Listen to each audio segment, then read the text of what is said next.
झाले पाहिजे अशी माझी इच्छा आहे सर. म्हणजे कुठलीही शाळा असो, कुठेही म्हणजे कुठेही विद्यार्थ्यांच्या वारामध्ये जर चांगलं रिझल्ट वाटलं तर मला तिथून पुन्हा पाहावं वाटतं ना, असं वाटतं माझ्या मुलाला तिथं पाठवावं मी आणि शिक्षण द्यावं मला असं वाटत होतं.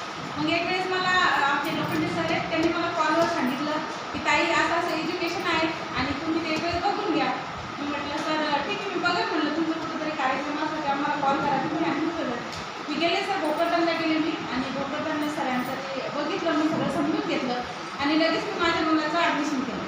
माझा मुलगा 9वीला होता सर आणि तो म्हणजे त्याचा प्रॉब्लेम हा होता सर, मी आधी 9ला त्याचे क्लासेस लावले. तो रजावाडी यायचं म्हटलं 2 किलोमीटर सर, तिथून पायी यायचा, क्लासमध्ये काहीच लक्ष देत नव्हता, फक्त जायचं सायकलवर यायचा, काहीच म्हणजे अभ्यासच करत नव्हता. पण ज्यावेळेस ते एज्युकेशनमध्ये त्याचं ॲडमिशन केलं, त्याचे बुक्स घरी आले तर त्याच्यामध्ये सर 8 दिवसामध्येच त्याचा फरक जाणवला मला.